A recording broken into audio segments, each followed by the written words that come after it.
My name is Fiona Creaser from the Department of English at the University of Kitakyushu.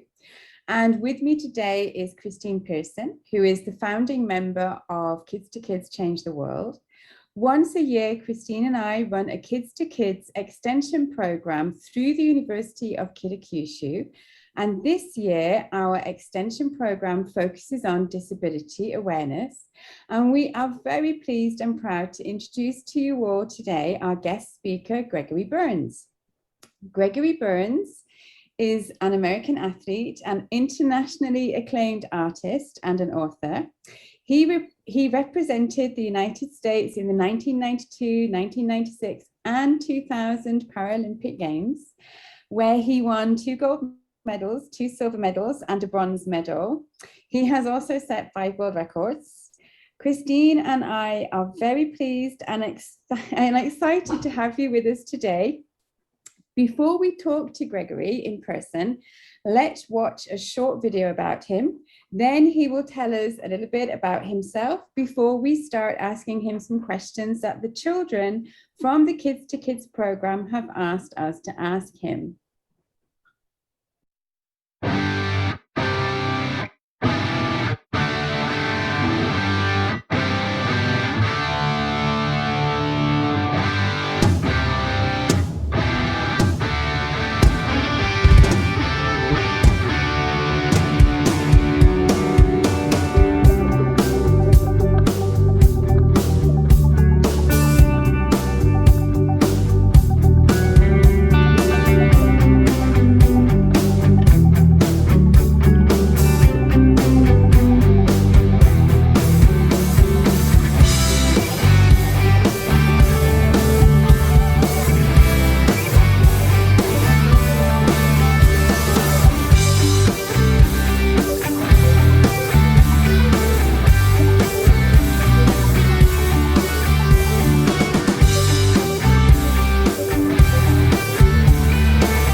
Gregory, we are so happy to see you and have you with us today. I was wondering if you could say a few words to introduce yourself after that excellent video. Well, thank you. It's a pleasure to be with both of you and all of you students out there who unfortunately I can't see right now. I wish I could be with you physically, but here we are. So some background of myself. As was mentioned, I'm an American athlete and an artist. I was born in America, but my father was in the Foreign Service. So when I was 1 year old, our family moved to Jerusalem. And in Israel, I contracted a disease called polio. Probably not a lot of you know about polio, but polio was an epidemic. As we all know right now, we're having an epidemic, the COVID epidemic. But when I was young, there was a polio epidemic. And unfortunately, I contracted polio. So what it did to me, polio affects different people in different ways, but it basically affected me, mostly my legs. So my legs and pretty much from my waist down are paralyzed. That means I can't make my legs work the way I would like them to. I fortunately have feeling. So I can feel my legs. I know where they are. When I'm standing, I can feel my legs. I can know if I'm stepping on a rock or anything, but I cannot move them the way I would like to. And therefore, I wear what are called crutches. I use crutches to walk and braces, long leg braces. that hold my legs straight, and then they lock so they don't bend when I'm walking. So they bend when I sit, and I stand up and they're straight. So that's how polio affected me. So it helped, it really affected my mobility. It affected the way I get around. But I think at the same time, it affected me psychologically in some ways. And why do I say that? It's because any kind of a disability, or being different, if you will, being different from everybody else, forces us to approach life differently, or to adapt. And I think one thing I've had to do, like probably all of you have had to do, and everybody has had to do during the COVID pandemic, is we've had to learn to adapt and to try to make the most of what we do have, and not to worry so much or complain too much about what we don't have. So I kind of grew up with this a lot because of my mother and my father, that were very strong, proactive, and said, listen, Gregory, you're just like everybody else. You should do like everybody else and live a big life like everybody else. So I had these role models, if you will, or these voices in my head that would encourage me to make the most of what I had. I know now that you're discussing barriers or limitations, or no barriers, or barrier-free, and I think for me, I've thought about that a little bit, and for me, barrier-free is not just about the physical barriers that maybe we come in contact with going across the street, or the steps to a building, or if you're blind, how do you see around the neighborhood, or how do you get around? I'm also understanding that barriers have to do with the way we accept, or we don't accept, people that are different from us. So when I think of barrier-free, I think of an acceptance, or a welcoming, or including an inclusion of people that are different from us. So that's, I think, all I'd like to say right now. I think some of the questions you're going to ask will also bring up more of this. But let's take your questions now, and I'm excited to answer some of your questions and answer some of the thoughts that you've had. Gregory, thank you so much for sharing that. We are really very excited to have this opportunity to speak with you today. And the kids themselves are also very interested in your life and in your journey so far. And they had a few questions they wanted to ask you.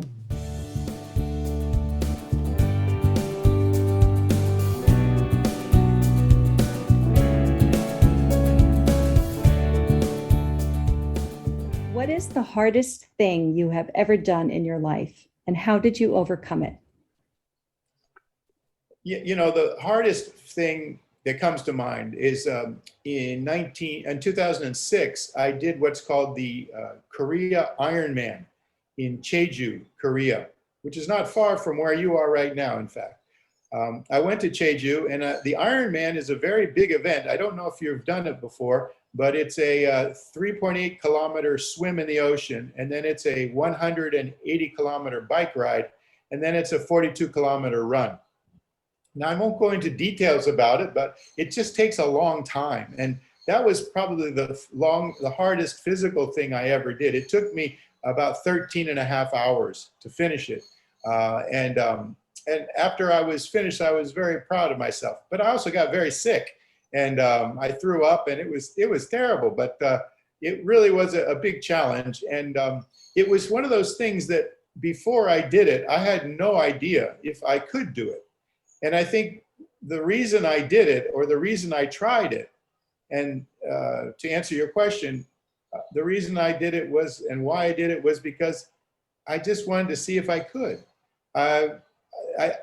Someone once said, you never know unless you try. And I wanted to try, and I wanted to see if I could do it. And I did it. And same thing with the Honolulu Marathon. When I was 24 years old, I didn't know if I could run a marathon on crutches, but I went to Hawaii, I went to Waikiki, and I started the race, and I finished it. I came in dead last. It was in 16 hours. But I ran or hopped on my crutches 42 kilometers. And that was, again, this idea like, wow, I wonder if I could do that. Why don't I try? And I guess the worst thing that could happen was I wouldn't have finished, or, so I was, I think in my life, there've been a number of things like that you never know unless you try.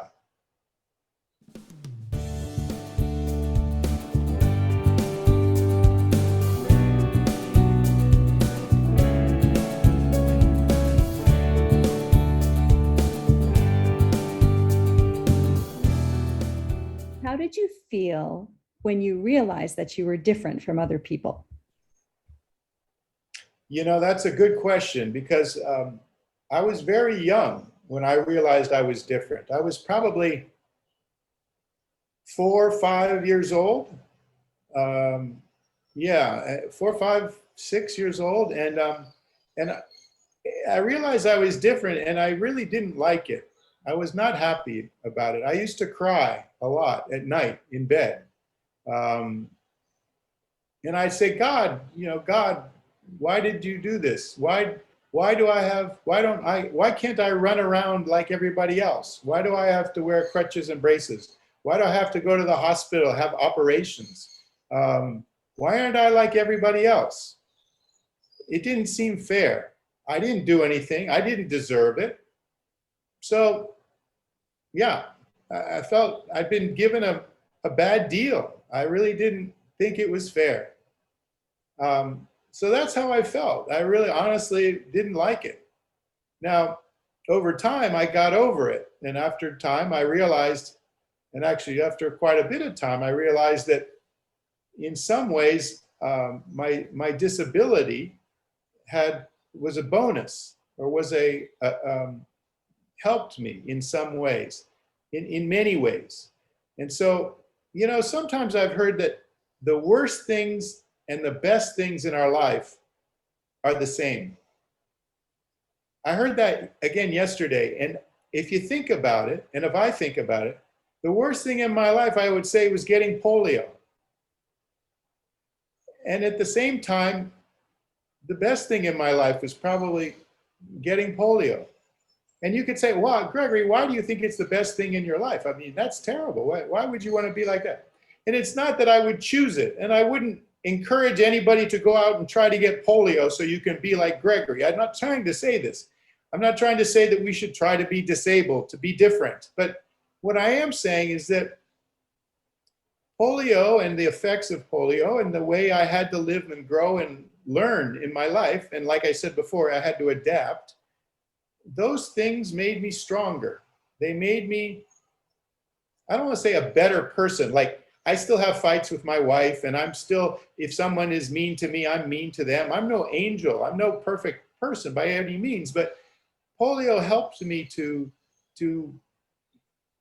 I don't know, to be stronger in some ways. In some ways, I'm still a pushover, but it gave me some things I don't think I would have had otherwise. It showed me a life. It made me appreciate a life, or it made me, it made me develop parts of myself. Maybe I don't think I would have developed otherwise. In some respects, I am very grateful for having had polio.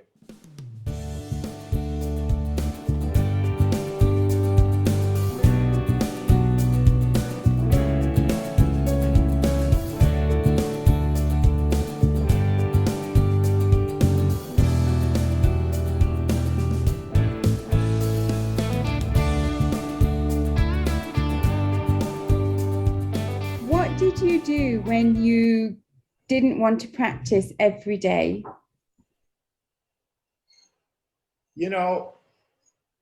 That's a good question, because I still don't want to do it. I don't want to practice every day. And now I swim 1 mile a day, 5 days a week. That's not a lot compared to what I used to swim. I used to swim 2 or 3 miles a day. But now I swim 1 mile a day, and I don't want to be very honest. And I didn't always want to train back long ago either. And I think that's fair. I don't think all athletes love to train every day. But you have to, right? Or you need to. You want to, but sometimes you don't want to. And that's very real. That's very honest. And even to this day, I don't want to. And I will tell you point blank, I don't want to do my mile a day. But in a way, I don't want to say I force myself to do it, but I trick myself into doing it. And I will give you one little secret here. How do I trick myself? Well, this is how I do it. When it's time to go swim and I don't want to swim, I say to myself, okay, Gregory, you're supposed to swim 1,500 meters, right? Right. You don't want to do it, right? Right. Okay. How about you swim 500 meters? Only 500? Yes, only 500. You sure? Yes. You can swim 500 meters, and if you don't want to swim anymore, you can get out. Okay, deal. Okay, deal. So then I go down, and I jump in the pool, and I swim 500 meters. And really the hardest part about training anytime is getting in, is getting started, is getting over that hump, right? It's the hardest part. So after I've swum 500 meters, then I look at myself, I say, well, you want to swim 500 more? 500 more? Yeah, 500 more. Okay. Okay. So 500 more. I did 1,000 now. You want to quit now? Why? You don't have to swim anymore. You did your 1,000. You don't have to do 1,500 if you don't want to. But then I will have quit. Yeah, but that's okay. You don't have to. But I don't want to quit. Well, then swim the rest of it. Okay. And then I swim the rest of it. Now, I know it's a long story about telling you how I swim 1,500 meters and how I kind of trick myself into doing it. And you could say, well, how can you trick yourself? You've been doing that to yourself for 40 years. How come you haven't learned the lesson? How come you don't know that you're tricking yourself? And I know perfectly well that I'm tricking myself. But it's a little tool. It's a little gimmick. It's a little trick. And it works. It works because I end up doing my whole workout. So anyway, maybe you can try that sometime.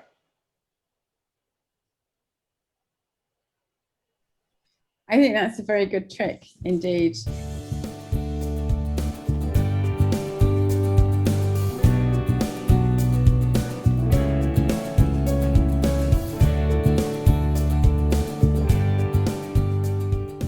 So how did you sort out your feelings, get past those feelings when you lost? Well, I'd love to say that I got over it, but I'll tell you a story. In 1996, Atlanta Paralympics, I set the world record in the 100-meter backstroke in the trial. So the trial is in the morning, and then you qualify for the final, which is at night. So I qualified in the morning and I went to the final at night. Now, I'm not going to tell you why or how, because that's another whole story. But instead of winning like I should have in the final, I got second place. I lost by 7/100ths of a second. 0.07 seconds. Faster than that, I lost.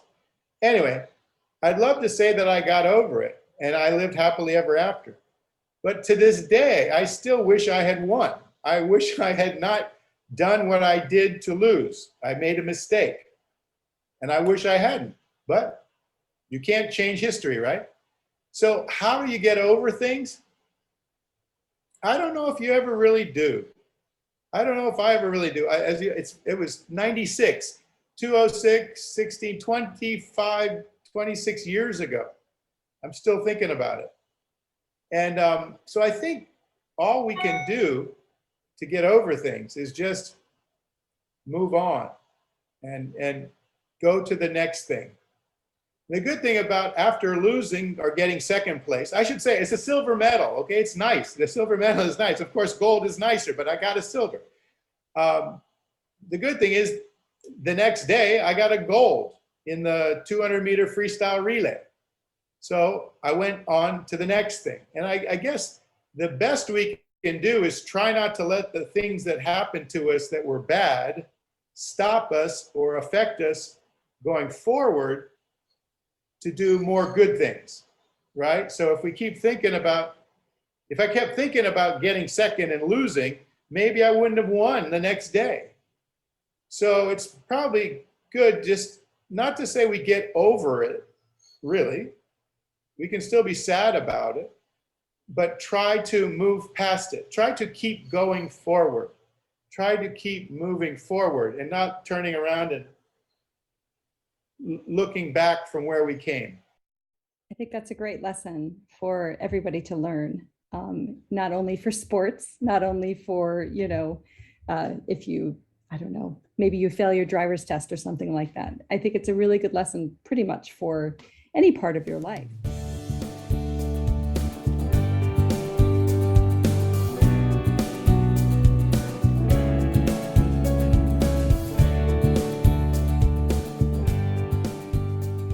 How did you overcome difficulties or barriers in your life? And what good has come from you overcoming those difficulties or barriers? Well, I'll start with the second part first. I think what good has come of it is I've been able to live a very interesting and a big life because of overcoming barriers. So how do I overcome barriers is a bit more complicated.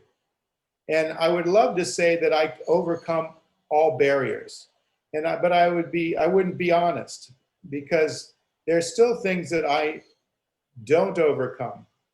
I'm like everybody. I try things and I fail at things, and I don't try some things that I should try. But the things that I have overcome, I think I've overcome them because I had if I say a burning desire, that's a bit strange, but I had a feeling, a strong urge inside of me to do it. In a way, sometimes it was to prove it to myself, or even to prove to others that I could do it. Like when I was a kid, like I liked to walk places, and I wanted to walk. You have 7-Eleven in Japan, I know you do. And we had a 7-Eleven not too far from my house where I lived in Maryland. And I remember one day I wanted to go get a Slurpee. You know, the Slurpee, the ice drink at 7-Eleven? I wanted to go there, but I didn't know how far it was. And I didn't have a car. I was just 5 or 6 years old. But I wanted to go on my own. I wanted to walk there. So I asked somebody, how far is it from here to the 7-Eleven? And they didn't tell me how far it was. They said, oh, it's too far for you.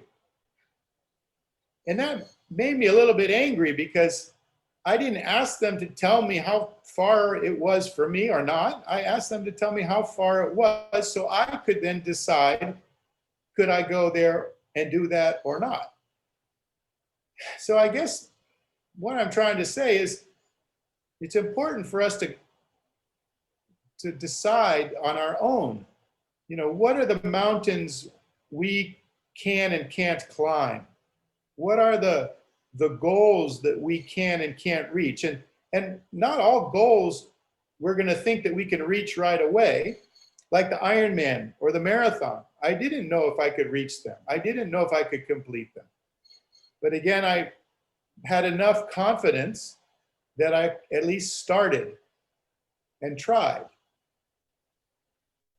So I guess the simple answer to your question is, how do I overcome those things? Is I take the first step.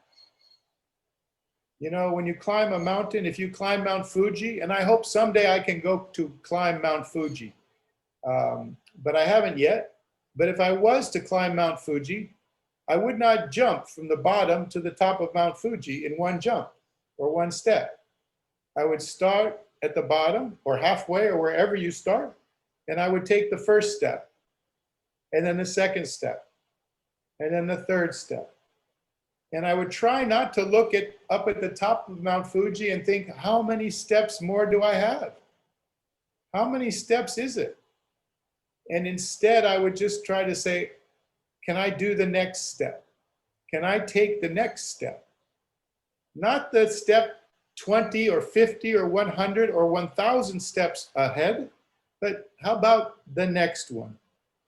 Can I take the next step? Am I strong enough, or I'm happy enough, or I have the energy to do the next step? Yes or no? Usually the answer is yes. But if I try to say, can I do the 100th step from now? I don't know. That's a long way away. I don't know how I'm going to feel then. I don't know. And then it kind of, it discourages me, or it scares me. 100 steps from, oh man, another 100 steps. Are you kidding? Huh. So I try to just look at the next step, whatever that is, whether it's, swimming or walking or writing or painting or reading or doing homework or whatever. Just try to take the next step, the very next step. Try to concentrate on that one first. So that actually sounds very much like what you were talking about when you didn't want to practice every day.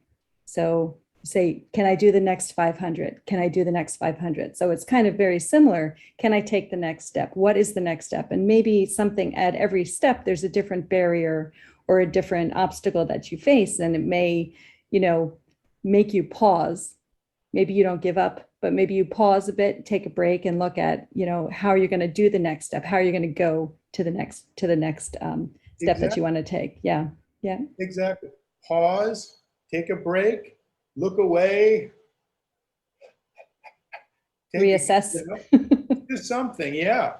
And that's okay, as long as you're still moving in the same direction, right? You're not turning around and going backwards, but you're still making progress in a forward direction.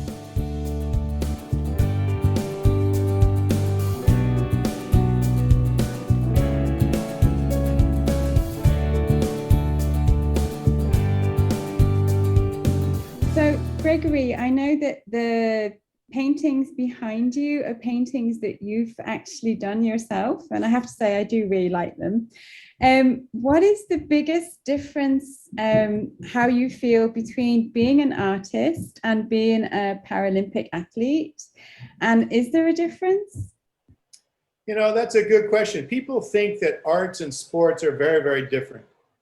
And I disagree. I think they're both, you need your body, your mind, and your soul to do both. And both of them, for me, are very physical. Swimming is a very physical thing. But when I paint, it's also very physical. It's not like, no, when I paint, it's a mess. It's big brush.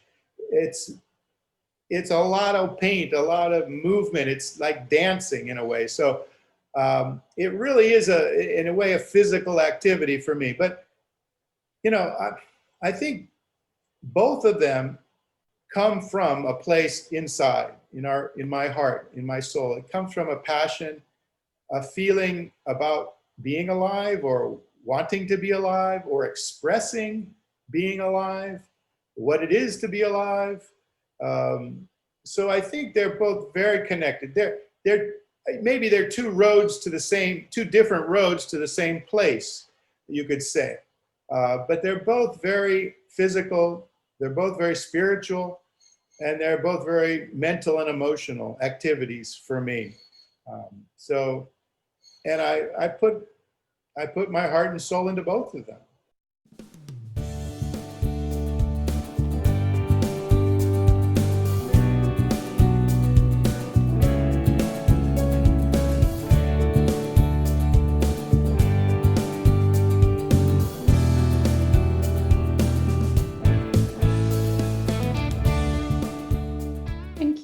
much. I just want to ask an additional question about the pictures behind you, because they just look like the sea, and they remind me of the video of you swimming with the mantas. Yeah. And I'm just wondering, does this inspire you when you're painting, like you're swimming and being in the water and the feeling of being weightless? Well, in fact, these two paintings behind me are from the Maldives, and that's where I swam with the mantas, was in the Maldives. So yeah, in fact, now, if you guys go to my website, which is gregoryburns.com, and go to my painting portfolio, for the series in 2019, there is a series called Above and Below the Sea. And that's paintings of being in the ocean. And to me, it's not so much about painting somebody in the water. For me, it's painting the feeling of the ocean, the feeling of the current, the feeling of the waves, the feeling of floating, the feeling of being in a liquid environment. That's how it is for me. That's what it feels like to me. And it really is that painting series, that whole series, Above and Below the Sea. That's all about the feeling of being in water, in being underwater and submerged in the ocean.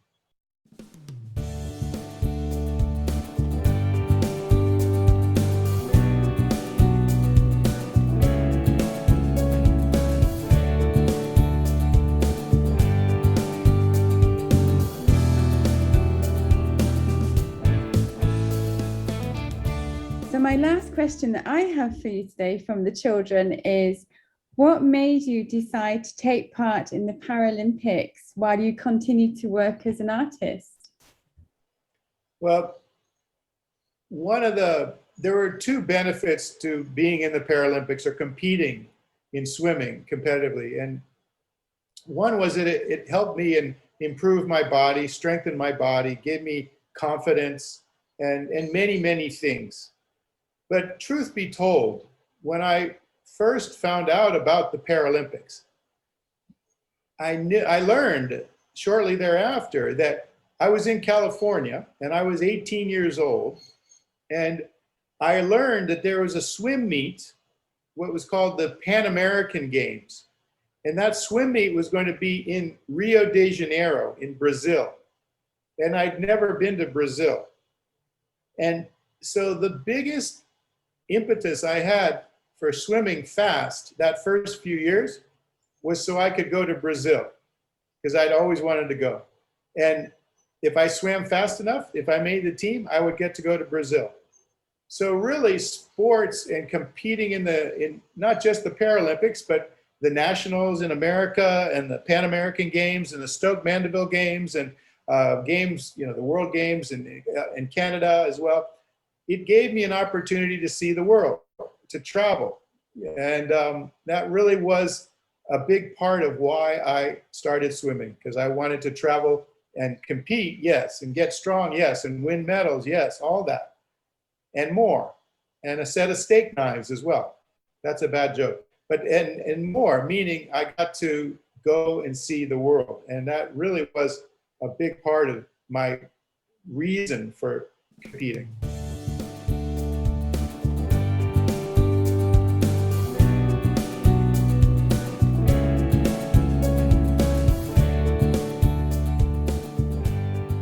I have the impression that you really take life by the horns. You really just go out and you find out what you want, and then you kind of go out and get it. And whether that has to do with your art or sport, and perhaps in your daily life as well. The kids want to know, for you personally, what does it mean to you to be truly alive? Does any of these experiences in your life have any impact on that?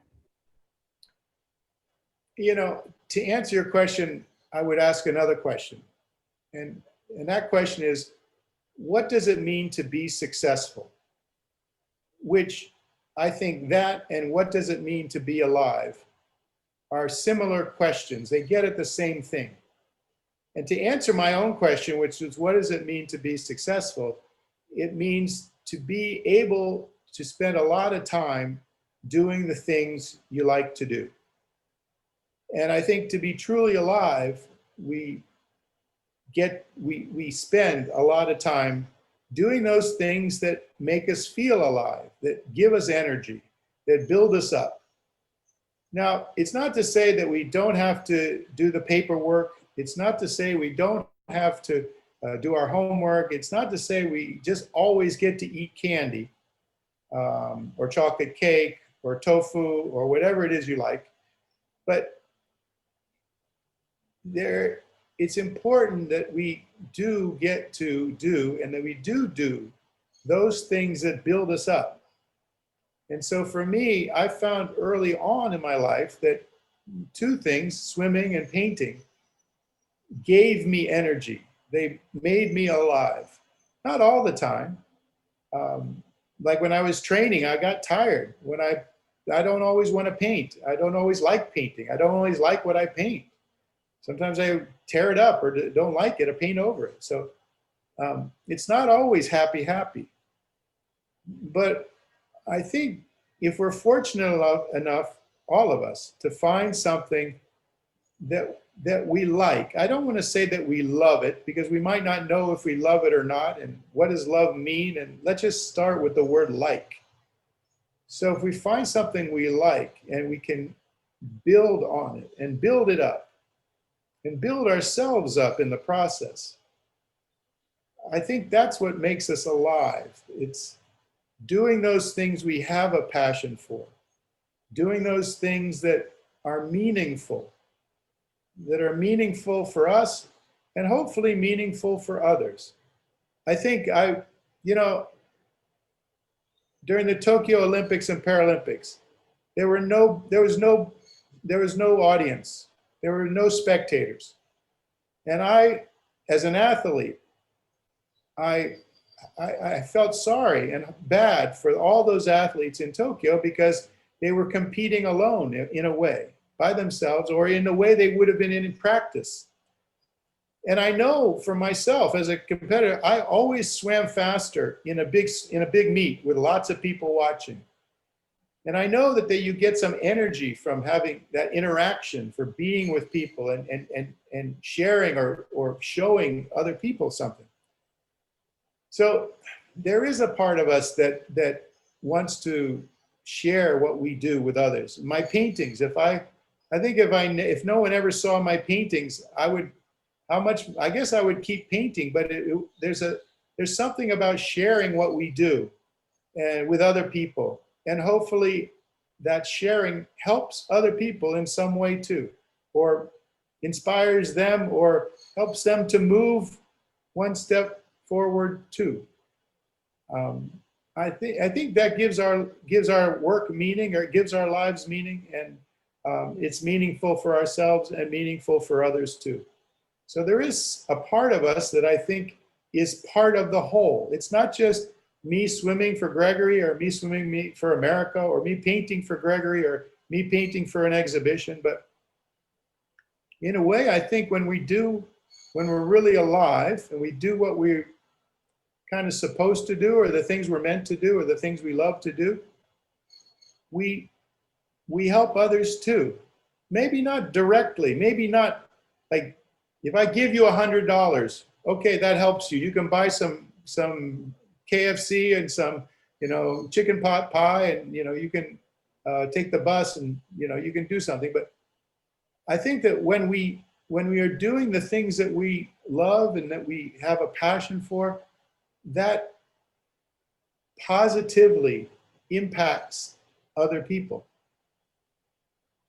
So it's no longer just about you doing your own thing, because we are all part of this bigger world, this bigger planet. And in a way, we are responsible, or somewhat responsible, for our brothers and sisters too. And so it's good when we can do stuff that not only helps us, but also helps other people too. So that's something that I think we know, and we know when we're doing kind of what we're supposed to do. We know that what we're doing, when we know what we're doing is right. Kids or adults have to find what not necessarily what it is that they're good at, but something that sparks them, right? Something that just lights you up inside. And when you have that, when you find that thing, whatever it is, sharing it with other people is the greatest gift that you can actually give, not only to yourself, but, you know, of course, to other people as well. So I feel that that kind of spark is something that makes people actually feel like they're very truly alive. And for me, listening to your story and knowing about your life, I see that sports and art are certainly two things that really are kind of your sparks. And having you share that with people, especially with the kids, is so very important for them to hear your story. And I know you must have other sparks that we haven't covered here today, but it's really, I think it's really wonderful that you're helping to share this, having this conversation with the kids here in Japan. So I'd like to thank you very much for that. Well, thank you. I mean, this is one of the other sparks is sharing the story, sharing the journey. So yeah, thank you. Thank you very much for talking to us today. Just listening to you just makes me feel so motivated and passionate inside about what I feel is really important for me. And just listening to how you move step by step just makes me also want to move step by step. And I'm sure that the children who listen to what you're saying in this little video that we've made, that we're so grateful that you're here for, I'm sure that you'll make a big impact on their lives, because you certainly have made an impact on mine.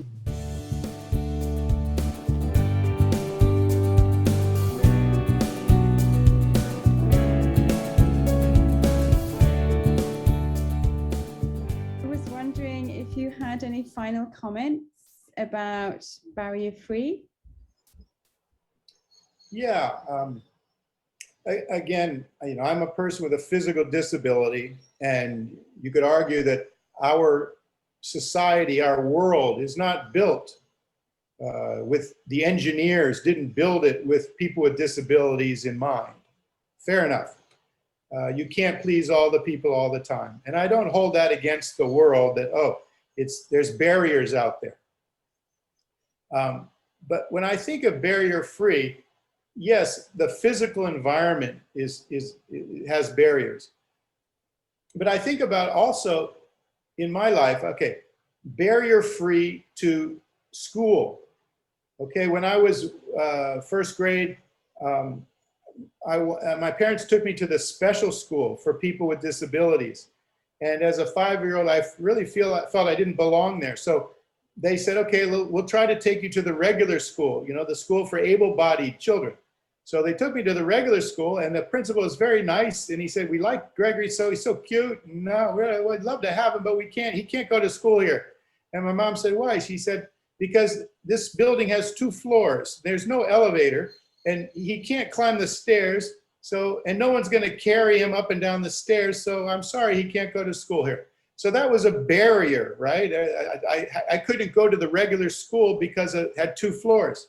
But then, of course, my mother, being very stubborn, she said, well, if he can climb the stairs, can he go to school?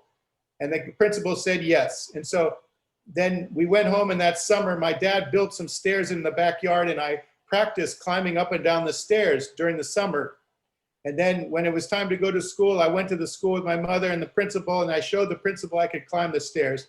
And so they let me go to the regular school. So some of these barriers we have to break down ourselves. We have to do something else about that. But let's just say, let's list some of these barriers, like barriers to school. How about barriers to friendships? How about barriers to love? Or loving you, someone loving you because you're disabled, or being your friend because you're different. Sometimes people look at other people that are different and they, maybe I'll go here instead. Not everybody is comfortable or ready to be with, or to be friends with, or be in love with somebody who is different, that stands out. And jobs, going to work, getting a job so you can earn a living, so you can feel good about your contribution to yourself and life. You know, a lot of employers don't want to hire disabled people because they think, ooh, what if they can't come to work? Or will they have too many sick leave days? Or what about the bathroom? It's not wheelchair accessible. Or, oh, what will the other people think if I have a disabled person working for me? I don't know. And so just these are mental, I would say. We have physical barriers, which are the buildings, which are the stairs, which are the elevators or the curbs or the airplanes or the buses or the cars or whatever. Those are physical barriers. But then there are what I would say are mental barriers or idea barriers that prevent other people from accepting people that are different, and accepting and expecting that disabled people or people that are different can do the same things that they can do, that have capabilities, that are able to do and maybe even do more than other people. So I think that we have to look at, or we can see the world has mental and physical barriers that we want to, if we can, try to break them down. And the only thing you and I can do is to try to work on the mental barriers, to be more accepting of people that are different, to be more understanding of people that are missing arms or missing legs or blind or don't look like us or don't act like us. And so I think it's up to all of us to try to be more accepting and understanding of differences in others. And that's not always easy, but it's something I think all of us can do, or can do a little bit more of. And in that way, make the world a more inclusive place. Thank you, Gregory. I think everything you've just said sums up everything I feel for sure about many, many things. Thank you very much. No, my pleasure. Thank you for giving me the opportunity.